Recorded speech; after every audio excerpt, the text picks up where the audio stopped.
الحمد لله العلي العزيز الودود، والصلاة والسلام على نبيه المحمود وعلى آله وأصحابه الذين هم صاحب الصدق والحياء والجود. أما بعد فأعوذ بالله من الشيطان الرجيم. بسم الله الرحمن الرحيم. إن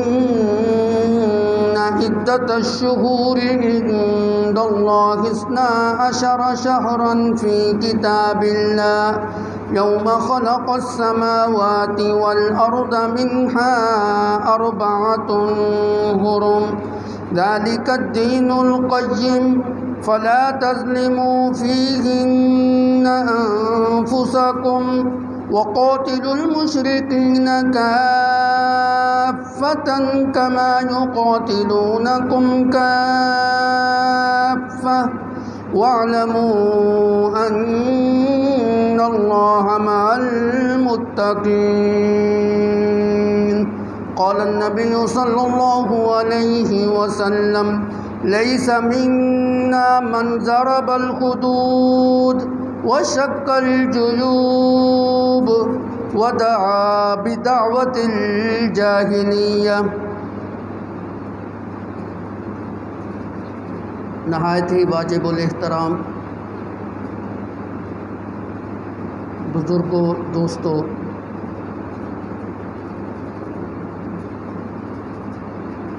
میرے بھائی نے اعلان کیا تھا کہ میں درس قرآن دوں گا. میری بھی کوشش یہی ہوگی کہ میں درس قرآن ہی دوں.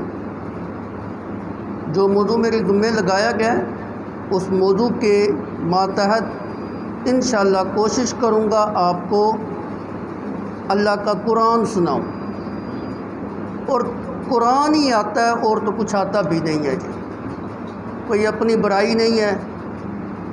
دعا کریں اللہ کتاب اللہ کو سمجھنے کی اور پھر اس کے مطابق زندگی گزارنے کی توفیق عطا فرمائے. اسی میں کامیابی ہے. قرآن مقدس کی یہ جو آیت مقدسہ میں نے تلاوت کی ہے، میں اس کا ترجمہ پہلے آپ کو سنا دوں. اللہ رب العزت فرماتے ہیں: ان عدت الشہور عند اللہ 12 شہرا فی کتاب اللہ. اللہ کے علم میں مہینوں کی گنتی 12 ہے اور یہ لوح محفوظ کے اندر اسی طرح درج ہے. یوم خلق السماوات والارض. اور یہ کوئی آج کی بات نہیں ہے یا میرے نبی کے دور کی بات نہیں ہے. یہ گنتی اللہ رب العزت نے نسل کائنات بننے سے ہزاروں سال پہلے جس وقت زمین اور آسمان اور کائنات کو پیدا کیا تھا اسی وقت سے یہ گنتی جو ہے نا وہ چلتی آ رہی ہے. منہا 4 حرم. ان 12 مہینوں کے اندر 4 مہینے ایسے ہیں جو حرمت والے ہیں. ذالک الدین القیم. یہی مضبوط دین ہے. فلا تظلموا فیہن انفسکم. ان مہینوں میں اپنی جان کے اوپر ظلم مت کیا کرو. وقاتلوا المشرکین کافۃ کما یقاتلونکم کافۃ. اور تمام مشرکین سے تم قتال کرو ایسے جیسے وہ تم سب کے ساتھ قتال کرتے ہیں. وَاعْلَمُوا أَنَّ اللَّهَ مَعَ الْمُتَّقِينَ. اور جان لو اللہ رب العزت متقین لوگوں کے ساتھ ہے. یہ آیت مقدسہ کا ترجمہ تھا. اور اس آیت مقدسہ کے اندر بہت ساری چیزیں جو ہے نا اللہ رب العزت نے ہمارے سامنے بیان کی. پہلے نمبر پہ یہ جو بات ہمیں معلوم ہوئی کہ اللہ کے علم کے اندر مہینوں کی گنتی 12 ہے. دوسرے نمبر پہ جو ہمیں یہ بات معلوم ہوئی کہ یہ گنتی اس وقت سے چلی آ رہی ہے جس وقت اللہ رب العزت نے آسمان و زمین کو پیدا کیا تھا. اور تیسری بات جو ہمیں معلوم ہوئی وہ یہ معلوم ہوئی کہ منہا اربعۃ حرم، ان 12 مہینوں میں 4 مہینے ایسے ہیں جو تعظیم والے ہیں، حرمت والے ہیں۔ وہ 4 مہینے کون سے ہیں؟ ذوالقعدہ، ذوالحجہ، محرم اور رجب، یہ 4 مہینے حرمت والے مہینے ہیں۔ فلا تظلموا فیہن انفسکم، چوتھی بات ہمیں یہ معلوم ہوئی کہ ان مہینوں کے اندر گناہ کما کے اپنی جانوں کے اوپر ظلم نہ کرو۔ ان مہینوں کے اندر اگر تم نیکی کا کام کرو گے تو وہ بقیہ 8 مہینے کے مقابلے میں اللہ کے ہاں بڑے محبوب ہوگا، اور اگر تم ان 4 مہینوں کے اندر، حرمت والے مہینوں کے اندر گناہ کا کام کرو گے تو بقیہ مہینے کے مقابلے میں وہ گناہ بھی زیادہ سخت ہوگا اور عذاب کا باعث جو ہے نا وہ ہوگا۔ اور 5ویں بات یہ معلوم ہوئی، ذالک الدین القیم، یہ مضبوط دین ہے۔ اور یہ لفظ اللہ رب العزت اس جگہ کے اوپر استعمال کرتے ہیں جو تمام شریعتوں کے اندر، تمام نبیوں کی ملت کے اندر جو حکم چلا آ رہا ہو، یوں سمجھیں آدم علیہ السلام سے لے کر سیدنا پیغمبر حضرت محمد مصطفیٰ صلی اللہ علیہ وسلم تک یہ حکم اسی طرح جو ہے نا وہ چلتا آ رہا ہے۔ یہی وجہ ہے کہ مکے کے مشرکین جنہوں نے میرے نبی صلی اللہ علیہ وسلم کی دعوت کو قبول نہیں کیا، نبوت کو تسلیم نہیں کیا، اللہ کی توحید کا اقرار نہیں کیا، لیکن اس بات کو وہ بھی مانتے تھے کہ 4 مہینے جو ہے نا وہ حرمت والے ہیں اور قابل تعظیم ہیں، وہ بھی ان چیزوں کا ادب اور احترام جو ہے نا وہ کیا کرتے تھے۔ اور 5ویں بات یہ معلوم ہوئی کہ اگر مشرکین ان مہینوں کا ادب اور احترام پامال کرے اور تمہارے اوپر جنگ کو مسلط کرے، اللہ نے کہا پھر تم نے اس کے ادب کو نہیں دیکھنا کہ یہ حرمت والا مہینہ ہے، یہ مجھے مارتا رہے اور میں مار کھاتا رہوں، نہیں، پھر جس طرح وہ تمہارے اوپر جنگ مسلط کر رہے ہیں، تمہارے ساتھ لڑائی کر رہے ہیں، تم بھی بدلے کے اندر ان کے ساتھ جو ہے نا وہ لڑائی کرو۔ اور آخری بات جو اس آیت مقدسہ سے معلوم ہوئی وہ یہ کہ جو انسان اپنے رب کا فرما بردار ہوتا ہے وہی انسان متقی ہے۔ جس انسان نے اپنے آپ کو رب کی نافرمانی سے بچا لیا وہ انسان متقی ہے، پرہیزگار ہے۔ وَاعْلَمُوا أَنَّ اللَّهَ مَعَ الْمُتَّقِينَ، جان لو اللہ رب العزت بھی متقین لوگوں کے ساتھ ہے۔ اللہ کی تائید، مدد اور نصرت جو ہے وہ متقین لوگوں کے ساتھ ہے۔ گناہگار لوگ جو ہیں وہ اللہ کی تائید اور مدد اور نصرت نہیں حاصل کر سکتے۔ باغی لوگ جو ہیں، حکم عدولی کرنے والے جو لوگ ہیں، ان کو اللہ کی تائید اور مدد حاصل نہیں ہوتی۔ جو لوگ اللہ کا کہا مانتے ہیں، اللہ کی فرما برداری کرتے ہیں، نبی کی سنت کے مطابق زندگی گزارتے ہیں، اللہ کی تائید اور مدد اور نصرت بھی انہی کے شامل حال ہوتی۔ ایک بات جو ہے نا وہ یہ معلوم ہو، اب میں اپنے موضوع کی طرف آنے لگا ہوں۔ مجھے موضوع یہ سونپا گیا تھا کہ آپ نے رسومات کی تردید کرنی ہے، بالخصوص محرم کے اندر جو رسومات ہیں۔ اس کے لیے بنیادی بات یہ سمجھے، 4 مہینے حرمت والے ہیں، ان 4 مہینوں میں محرم الحرام کا مہینہ بھی ایک ہے جو قابل تعظیم ہے، لائق تعظیم ہے، حرمت والا ہے، اس کا ادب اور احترام ہم نے جو ہے نا وہ بجا لانا ہے۔ اور جتنی رسومات اس مہینے کے اندر ہیں آپ مشاہدہ کر لیں، آپ غور کر لیں، آپ نظر دڑا کے دیکھ لیں، جتنی بری رسومات اور جتنی کثرت کے ساتھ رسمیں اس مہینے کے اندر ہیں، شاید ہی 11 مہینوں میں کوئی مہینہ ایسا ہو کہ اس کے اندر اتنی رسمیں ہوں۔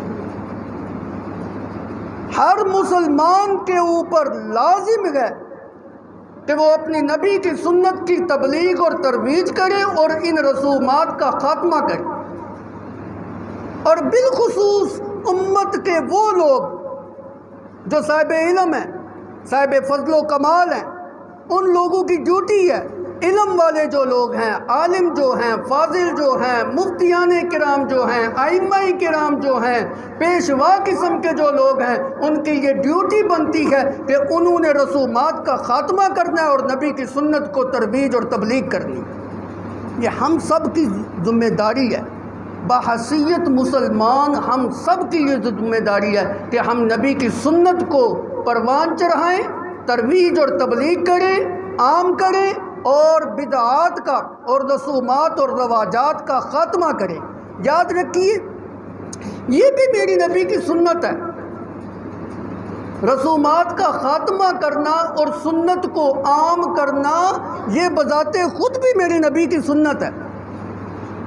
اللہ رب العزت نے اپنے پیغمبر کو بھیج کر مختلف مقاصد کے لیے روئے زمین کے اوپر بھیجا.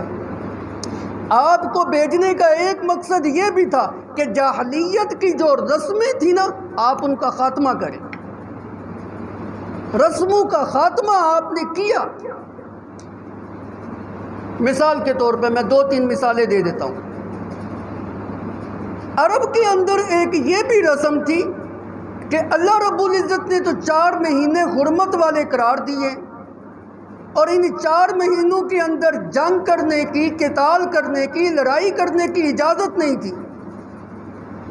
عرب والے کیا کرتے تھے، اگر کسی مہینے کے اندر ان کا جی کرتا کہ ہم اس مہینے کے اندر لڑائی کریں، وہ ایسا کرتے کہ بالفرض اگر محرم کا مہینہ ہے نا، اس کے اندر لڑائی جاری رکھتے اور اس کی حرمت کو پامال کرتے اور اپنے اندر یہ اعلان کر دیتے کہ آئندہ سال محرم کا مہینہ حرمت والا نہیں ہوگا اور سفر کا مہینہ حرمت والا ہوگا.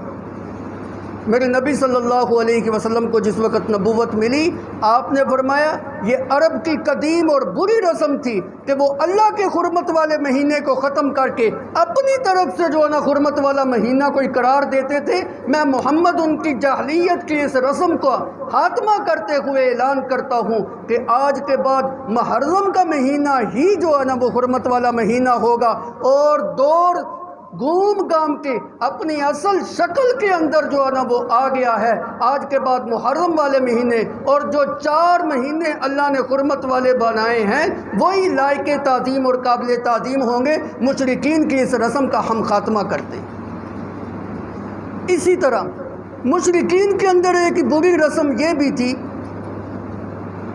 کہ جس وقت سورج گرن لگتا تھا وہ یہ سمجھتے تھے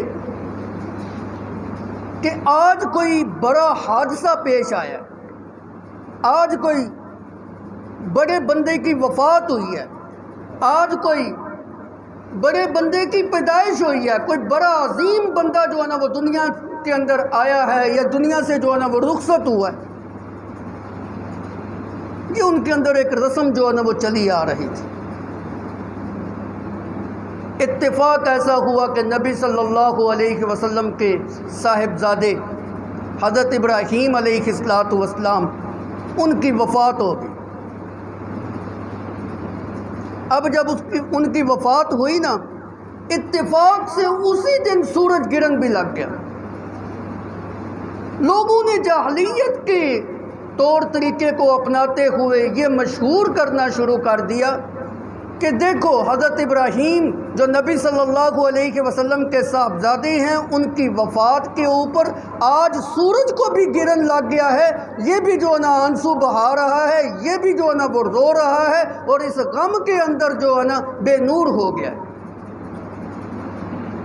میرے نبی صلی اللہ علیہ وسلم نے اس وقت ایک بڑی طویل نماز پڑھی. سورج گرہن کے وقت اتنی طویل نماز پڑھی کہ جس کا قیام بھی طویل تھا، جس کا رکوع بھی طویل تھا، جس کا قومہ اور سجدہ بھی طویل تھا، 2 سجدوں کے درمیان جو جلسہ تھا وہ بھی جو ہے نا وہ طویل تھا، اور دوسری رکعت بھی اسی طرح آپ نے لمبی جو ہے نا وہ ادا کی، اور دوسری رکعت کے سجدے کے اندر آپ پھوٹ پھوٹ کے رونے لگ پڑے.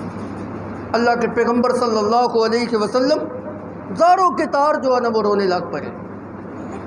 صحابہ نے غور کیا کیوں رو رہے ہیں اللہ کے پیغمبر. جب کان لگائے نا تو اللہ کے پیغمبر صلی اللہ علیہ وسلم یہ دعا مانگ رہے تھے، اے اللہ کیا تیرا وعدہ نہیں ہے کہ جتنی دیر تک میرا پیغمبر محمد الرسول اللہ صلی اللہ علیہ وسلم اس قوم کے اندر موجود ہے اتنی دیر تک میں ان کو برباد نہیں کروں گا۔ کیا تیرا وعدہ نہیں ہے؟ ما کان اللہ لیعذبہم وانت فیہم، قرآن پاک میں اللہ رب العزت نے فرمایا ما کان اللہ لیعذبہم وانت فیہم، میرا پیغمبر ان کو میں کیسے برباد کر سکتا ہوں، کیسے ہلاک کر سکتا ہوں اس حال کے اندر کہ آپ ان کے اندر موجود ہیں۔ جتنی دیر تک کسی قوم کے اندر کوئی پیغمبر موجود ہوتا ہے اللہ اس قوم کو برباد نہیں کرتے، ہلاک نہیں کرتے۔ جس وقت کسی قوم کو ہلاک کرنا مقصود ہوتا ہے اللہ رب العزت اس قوم کو نبی کو پہلے حکم دیتے ہیں میرا پیغمبر اس قوم کو چھوڑ کر آپ باہر نکل جائیے، بس ان کی ہلاکت اور بربادی کا وقت اب شروع ہو چکا ہے۔ اللہ کے پیغمبر صلی اللہ علیہ وسلم سجدے کے اندر دعا مانگ رہے ہیں، نماز ختم ہوئی آپ کھڑے ہو جاتے ہیں، کھڑے ہو کے اعلان کرتے ہیں اوے لوگوں، اور یہ کہنے والوں کہ میرے بیٹے ابراہیم کے اوپر، میرے ابراہیم کی وفات کے اوپر آج سورج بے نور ہو گیا ہے، سنو یہ جاہلیت کی رسمیں تھیں، یہ جاہلیت کی بدعت تھی، یہ جاہلیت کے کہنے تھے۔ میں پیغمبر اعلان کر رہا ہوں ان الشمس والقمر آیتان من آیت اللہ، سورج اور چاند یہ اللہ کی نشانیوں میں سے دو ایسی نشانیاں ہیں اس کی کسی کی موت اور حیات کے ساتھ کوئی تعلق نہیں ہوتا، یہ اللہ کی نشانیوں میں سے نشانی ہے۔ اور یہ بھی آپ کو مزے کی بات بتاؤں کہ اللہ کے پیغمبر کیوں رو رہے ہیں؟ جس وقت سورج گرنے لگتا ہے نا اللہ کے پیغمبر نے طویل نماز پڑھی اور امت کو یہ کہا سبحوہ کبروہ احمد اللہ صلو، اللہ کے پیغمبر نے فرمایا جس وقت سورج گرنے لگے نماز پڑھا کرو، اللہ کی تسبیح بیان کیا کرو، اللہ کی حمد بیان کیا کرو، اللہ کی ثنا بیان کیا کرو۔ یہ عذاب کی ایک کیفیت ہوتی ہے، اور حدیث مبارکہ کے الفاظ ہیں جس وقت سورج گرن لگتا ہے اللہ اپنے بندوں کو سورج گرن لگوا کے ڈراتا ہے، خوف دلاتا ہے۔ یہ عذاب کی ایک کیفیت ہوتی ہے، قیامت کا جو حادثہ ہوگا نا سورج بے نور ہو جائے گا، اس کی ایک چھوٹی سی جھلک اللہ ہمیں دکھاتے ہیں۔ اس لیے اللہ کے پیغمبر جو ہے نا وہ روتے تھے کہ کہیں وہ عذاب تو نہیں آ گیا، کہیں قیامت کا حادثہ تو نہیں آ رہا۔ ہم کیا کرتے ہیں؟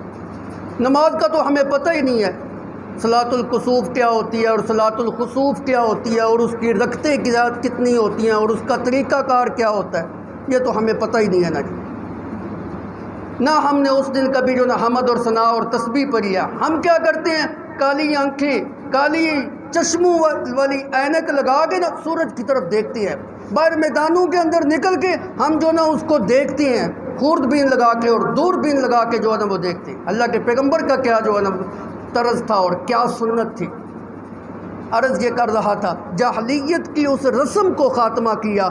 جاہلیت کی یہ رسم تھی کہ کوئی بڑا مر گیا جی، کوئی بڑا اس دنیا کے اندر آ گیا اس لیے سورج گرن جو ہے لگا۔ میرے نبی نے کہا نہیں نہیں، اس کا کسی کی موت اور حیات کے ساتھ کوئی تعلق نہیں ہے، یہ تو اللہ کی نشانیوں میں سے ایک نشانی ہے۔ اللہ اپنی قدرت کی نشانیاں تم کو جو ہے دکھا رہا ہے، چاہے تو بے نور کر دے چاہے تو روشن کر دے، کون ہے اس سے پوچھنے والا اور کون ہے اس کو ٹوکنے والا اور کون ہے اس کو روکنے والا؟